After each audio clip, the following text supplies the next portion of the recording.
Dois fatos históricos do século XVI foram de grande influência nas obras dos autores barrocos. A primeira, a Reforma Protestante, e a Contra-Reforma.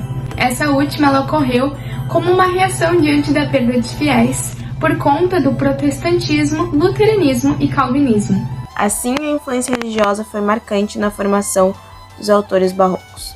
Porém, em oposição, ou como uma consequência a essa religiosidade, havia também os prazeres sensoriais, um forte apelo por eles, um desejo de se entregar à mundanidade.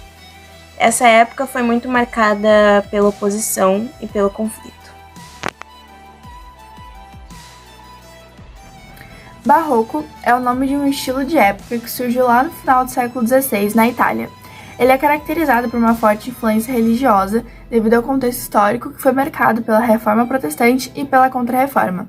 No entanto, ao lado de tanta religiosidade, havia também na época um forte apelo pelos prazeres sensoriais. Desse modo, o estilo configura-se basicamente na aproximação dos opostos. As principais características são o dualismo, a riqueza nos detalhes e o exagero. Na literatura barroca, os textos refletem elementos rebuscados e quase sempre extravagantes, onde são valorizados os detalhes em um jogo de contrastes.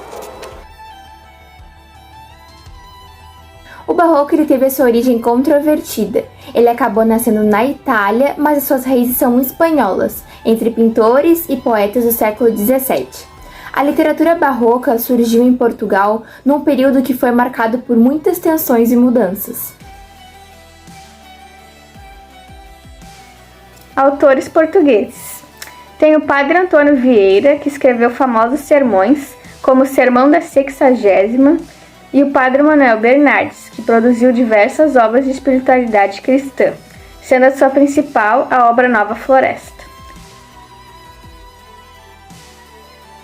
No Brasil, os escritores do século XVII e também da primeira metade do século XVIII seguiram os modelos padrões europeus, já que a chegada do Barroco aqui foi por meio dos colonizadores portugueses. Ele foi introduzido pelos jesuítas portugueses durante o período colonial com o objetivo principal de catequizar os índios. O marco inicial dele, do Barroco brasileiro na literatura, foi a publicação da obra Prosopopeia do poema épico de Bento Teixeira em 1601. Bem, agora eu vou falar um pouco sobre o Barroco brasileiro, os autores do Barroco brasileiro. O primeiro deles foi o Padre Antônio Vieira, que foi um dos importantes autores do Barroco brasileiro e português.